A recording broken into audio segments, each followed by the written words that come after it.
Hey, what's up? I'm Darkbblue, trying to help everyone enjoy games in depth. Welcome back to our Elden Ring walkthrough guide.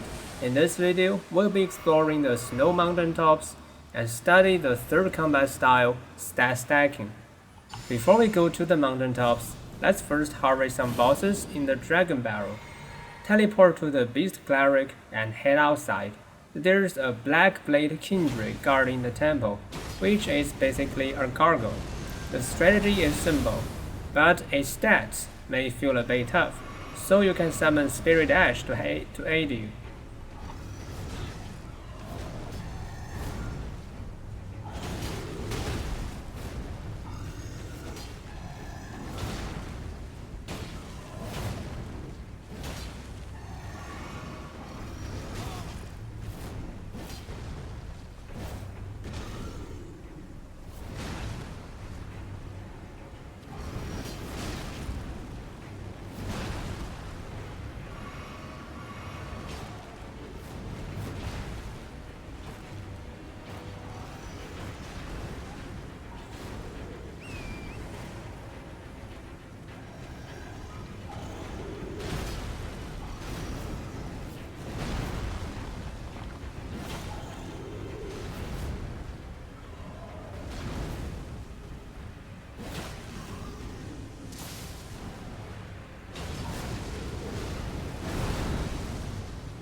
Then go down the hill and loot a Sombring Stone 9 from a scrap.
Before you is a bridge, where there's a flying dragon.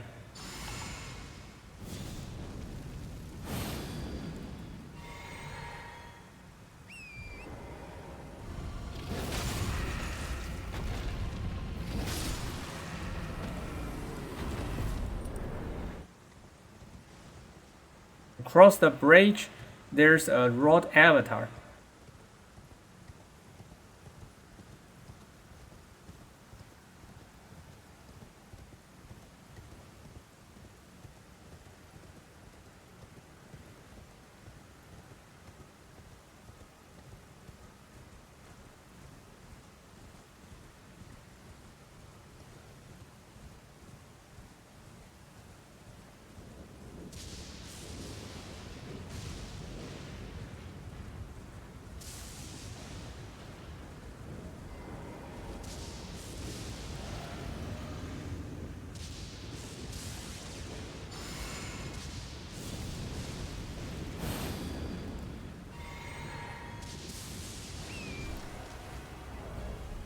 Make a U-turn and you can find the Sorcerer's Rise, where you can get down the cliff with the help of the Spirit Spring.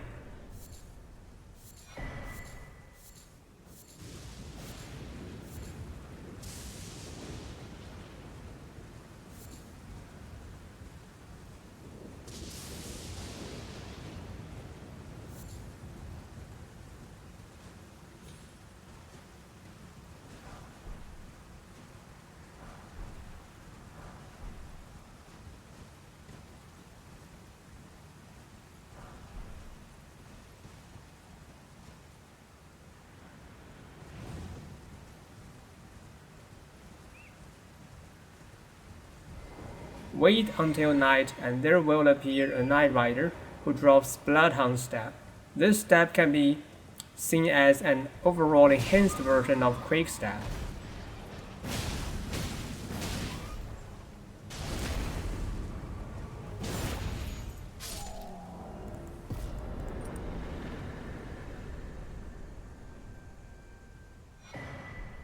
Lastly, there's a Bell-bearing Hunter on the slope to the west of the Dragon Barrel.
This will reward you a lot of runes to level up. Next, let's go progress several questlines.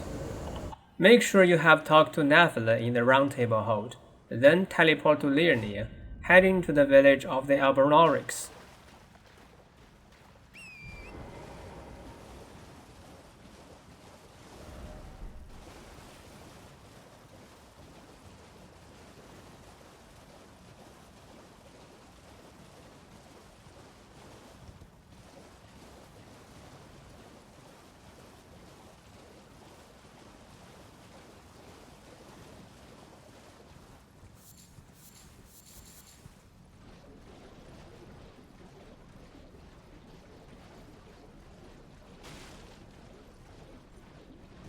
Along the way, you can loot a skill called Wall of the Indomitable from a scrap.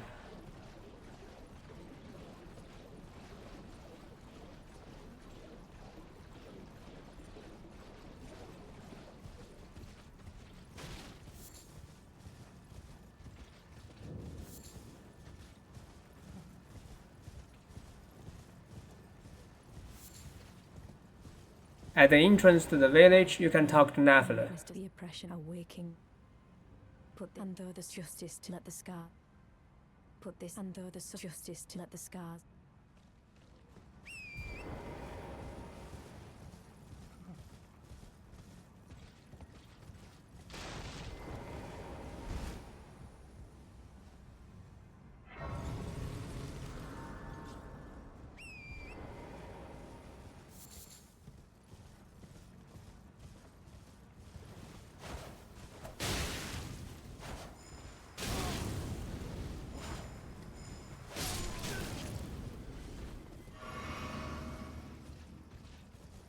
Then find this hidden NPC to get half of a key.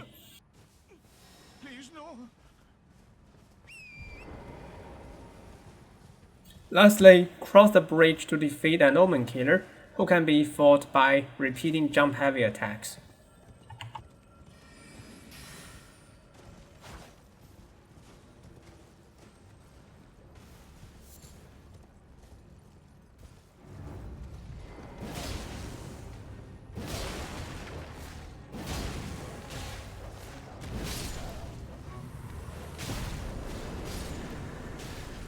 Next, you'll need to find a cave at the southern shore of the lake. At the end of the cave, you will meet Latina. By taking her with you, you will be rewarded with an Sombring Ancient Dragon Smithing Stone in the future.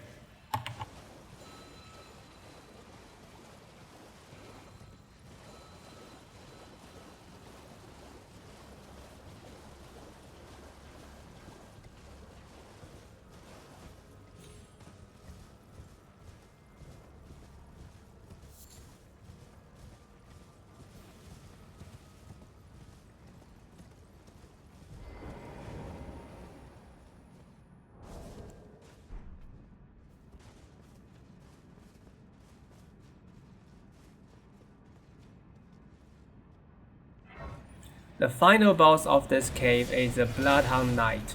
The strategy is to use Stamp to tank his attack and interrupt him, starting your stun lock. You need to start your next attack when your character puts the weapon to its normal position, rather than immediately after the previous attack.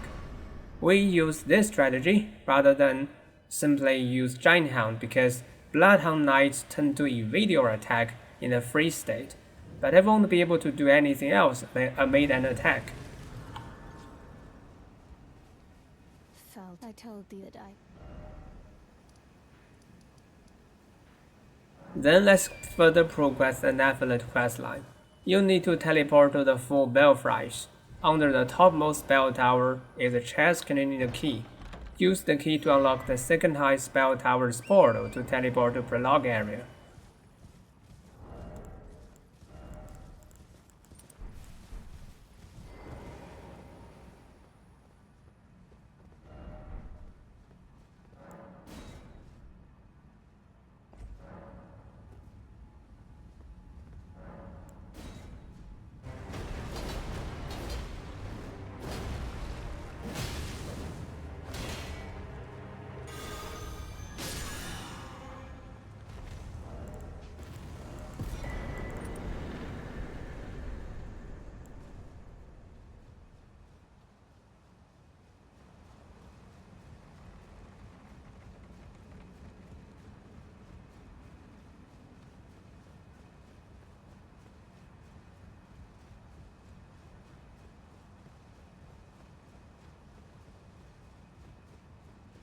In the end, you will find a special ash. Go back to Roundtable Hold. You can find Nephilim under the stairs. No. I need to do better than this. Talk to her first, go to talk to Sir All-Knowing, and talk to Nephilim again. Please. You then I bid you. I am known as a tarnished. You now belong. I would have done, and yet I betrayed him. Afterward, finish the quest of taking back Fort Height we accepted at the very first video.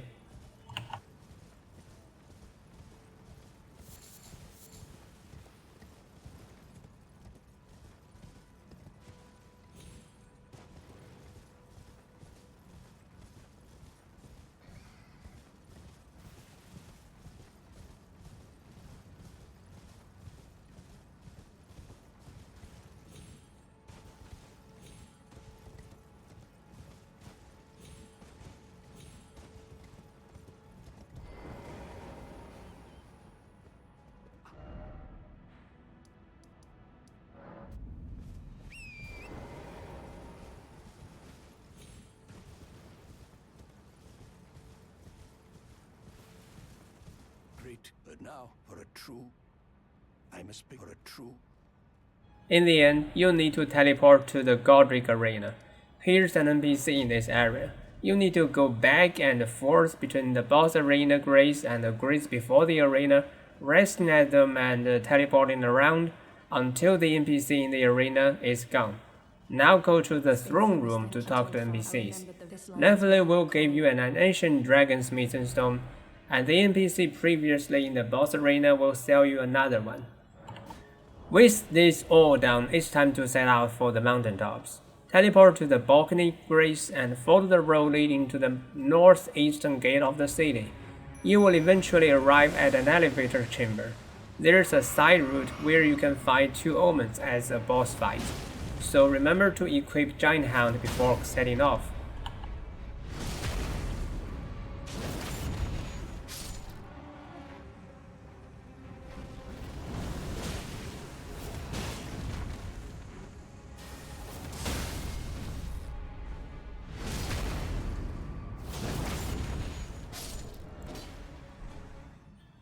Then go up the elevator to arrive at the Forbidden Land. There's another Black Blade Kindred. This time we can use Bloodhound Stab instead of Quick Stab. It's got a longer traveling distance and longer iframes.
There's a Zammer rune at the entrance to the mountaintop, where you can find the bell bearing that unlocks Smithing Stone 5 and 6. The Zammer Knights here can be staggered by your jump heavy attack, but the stagger animation is rather short, so you cannot stun lock them. A workaround is to evade his attack after the jump attack and do another jump attack after the evasion. Alternatively, you can also parry his attack after the jump heavy. There are 3 common counterattacks after being hit by a jump heavy. Among them, only the whirlwind uppercut attack can be parried, and the retreating slash and the AoE explosion cannot be parried.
Cross the Great Bridge where you can use Assassin's Gambit to avoid being spotted by the golem.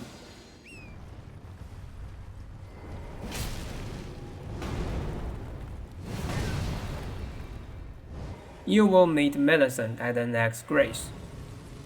Go forward and turn left to find your final target for the Volcano Manor evasion quest. This NPC is equipped with Bloodhound Step, so you need to cast the next Giant Hound immediately after the previous one, rather than our common practice of waiting until the weapon is placed back to the normal position. Now go back to the Volcano Manor to finish the quest line fighting the Grey Serpent. At the entrance to the arena, you can find the Serpent Hunter. Teleport back to Roundtable Hall to upgrade it to +6 or 7, then switch to a Chart Attack loadout and summon the Mimic Tier to defeat the Serpent.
Afterward, you can purchase the Serpent's Remembrance weapon, Blasphemous Blade. Now go back to the mountaintops. This time, turn right.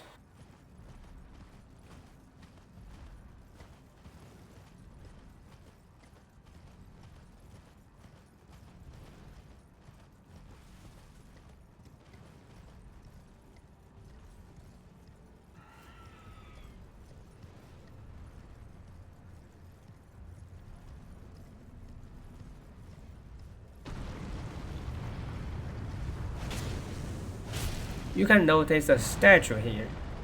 bait the golem nearby to break the statue and lose some smithing stone 7. Into the frozen lake, you'll need to defeat an ice dragon. Compared to basic flying dragons, it's got an additional attack, a big AoE. As a result, you'll need to keep some distance away from it most of the time.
After the fight, move on to reach a church.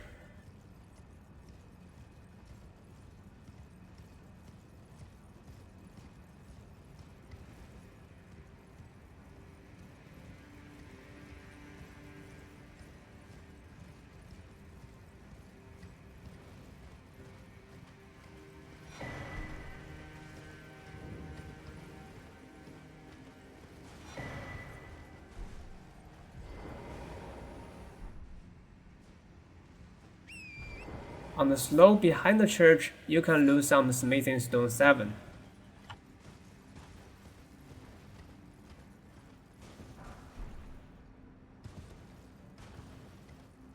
Go west from the church.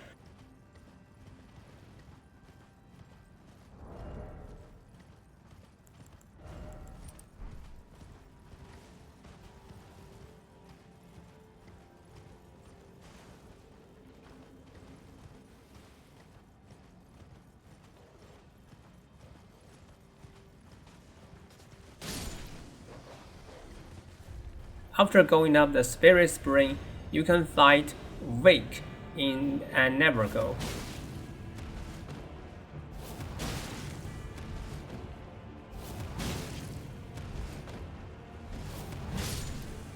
Activate the grace up ahead. Inside the fort nearby, you can loot a prayer book that unlocks some powerful fire incantations.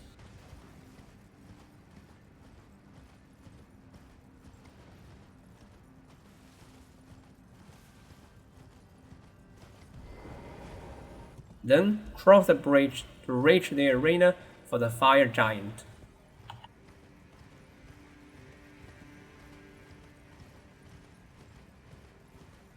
You need to make sure the summon sign of Alexander is seen near the entrance to the arena.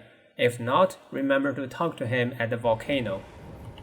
Fire giant is a large enemy. For such foes, we can use Pass Threat and Incantation. To get it, you need to talk to Galway back in town Thalia of Khalid and purchase it. With Pass Threat ready, let's make a caster loadout. Since this is a physical incantation, there are not many useful crystal tiers. I choose to get some additional face points. For talisman, we can use an incantation power talisman, the max HP talisman, and a strength point talisman to scale the claw mark secret seal. Lastly, you can use Secret Order on your right hand weapon to further buff your damage. Also, don't forget to upgrade your Secret Seal with the previously looted Smithing Stones. With the preparation done, let's start the fight. Approach the boss, use the iframe window when dismounting to evade the first attack, and approach his left foot. His left foot is the weakness in phase 1.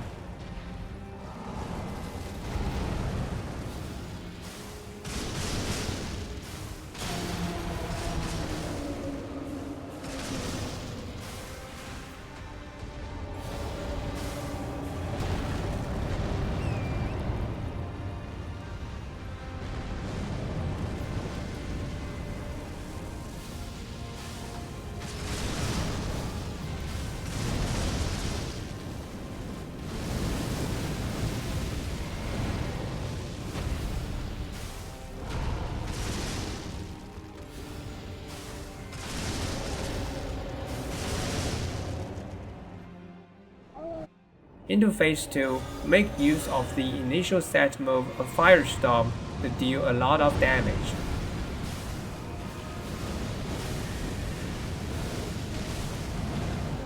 After the fight, do not burn the air tree, as we don't want NPC questlines to be broken.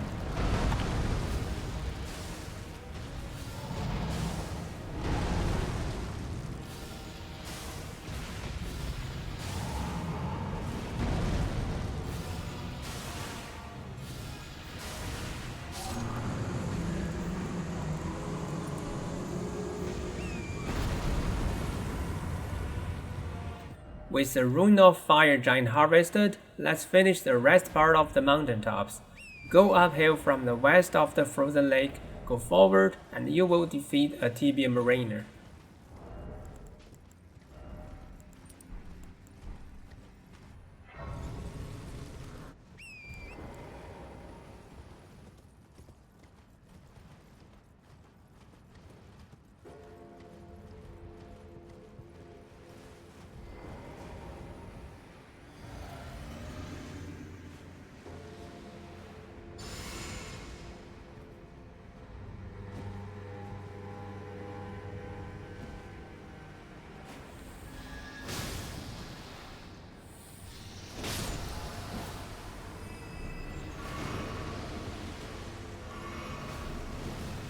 Further up ahead is a Death Ride bird. Taking this chance, let's start our introduction to stat stacking combat. To successfully carry out this combat style, you can follow 3 steps. First, look up the weaknesses of an enemy, then pick up buffs you want to apply, and finally, stack these buffs. For the first step, I have a link to this spreadsheet down in the description. By looking it up, we can know death birds are weak to holy and strike damage. However, if I simply use holy damage, I can only get this amount of damage, which is quite squishy. So let's look up the wiki to know that death birds are those who live in death, and thus they are very weak to certain buffs, which leads us to the second step. Stacking buffs in Elden Ring can be a bit tricky. This is because some buffs cannot exist with some other buffs. Specifically, as shown in this wiki page, which is linked to the video description, buffs are divided into several categories. For some categories, only one buff from the same category can be active at the same time. So you need to choose the most suitable one from all the buffs of the same category. For example, to defeat death birds, we can use Secret Blade and Offhand Secret Order as the weapon imbuement buffs. Then for aura buffs, we can use the skill of Golden Epitaph. The Golden Vial incantation we've been using this far is also an aura buff, so it cannot coexist with Golden Epitaph. As a result, we only use Golden Epitaph and discard Golden Vial.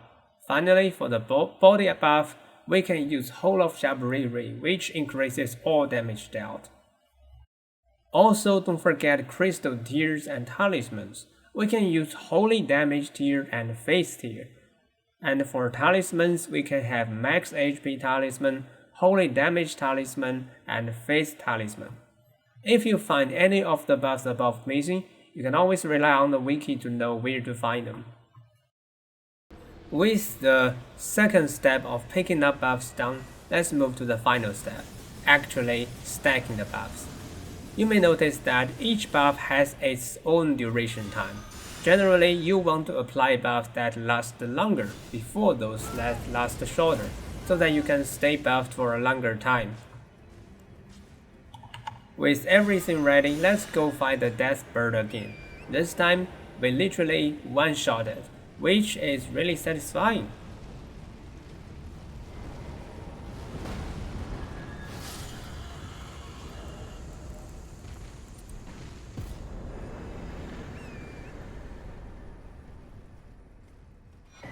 Now go to Castle Soil and activate the entrance grace. Next, let's use the 2 lines at the entrance to practice stat stacking combat once more. First, I shall tell you that lines are weak to fire damage, so we can use Blasphemous Blade. Then we can use Golden Vow as the aura buff, Hole of Jabriri as the body buff, fire damage and Faith Crystal Tears, and fire damage and max HP talismans. Now suppose you want even higher damage. Is there any means? Yes, no exaltation buffs. Exaltation buffs are a series of special buffs that are triggered when certain status effects are procced in Vicinity, represented by Lord of Blood's Exaltation Talisman. By in Vicinity, your own character also counts, so you can proc some status effects on yourself to trigger these buffs before the fight. Let's do a small practice with Bleed and Poison exaltations. To proc Bleed, you can use Seppuku skill. To proc Poison, you can eat raw meat dumpling. Note that the duration of exaltations buffs are usually very short, like 20 seconds, so they should be applied in the last.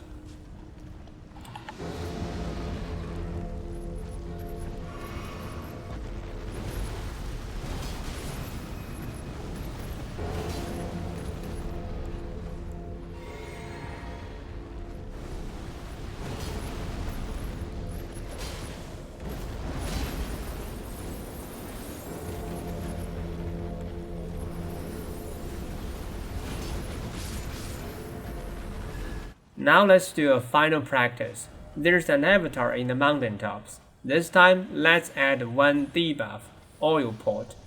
It greatly increases the damage taken from the next hit.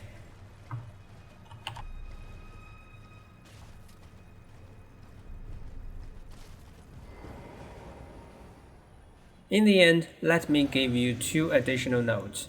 1. Exaltation buffs come from not only talismans, but also certain armors and weapons. If you wish to experience more stat stacking combat and test your limit in the future, you can refer to the wiki for collection. And 2. Although you need to trigger exaltation buffs with certain gears equipped, you can safely unequip them once it is already triggered. In this way, you can compress more buffs in the limited gear slots. For example, you can trigger some exaltation talismans and then switch the talismans to others. Okay, let's turn back to the walkthrough. Let's finish Castle Sol. There's a bird along the way. You can use Gravitas for it. Since you also need to use Lion's Claw for the Banished Knight later on, you can equip the Gravitas on the secondary weapon. Follow the road until you reach the church. Leave the church and turn right. There's a detour.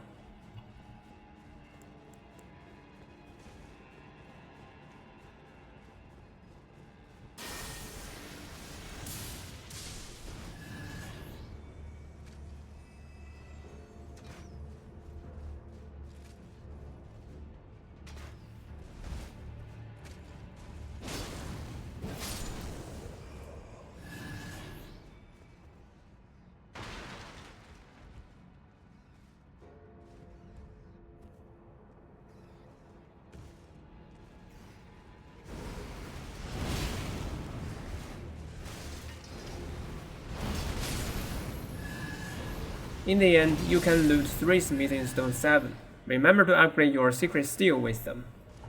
Teleport back to the church, and this time let's go into the dark chamber. Remember to defeat the Aberonics, so that they won't summon other enemies that can make things harder.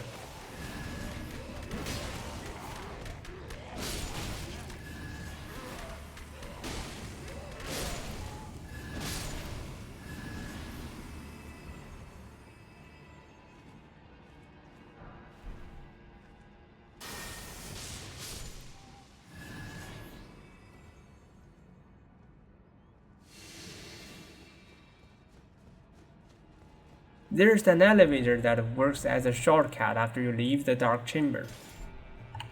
Finally, it's time to face the commander of Castle Sol. He will summon 2 banished knights at combat start. You can use Blasphemous Blade skill to defeat them with slightly buff stacking. Alternatively, there's a special item that can turn them against the commander.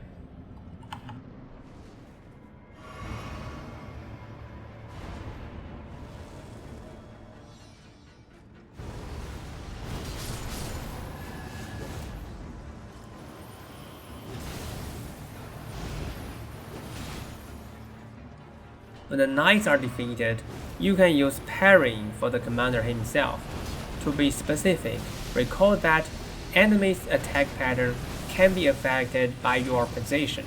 This time, you want to stay far away from the boss, baiting him to use 3 specific combos: a dashing attack, a stomp attack, and a jumping stomp attack. These are easier to parry than other attacks.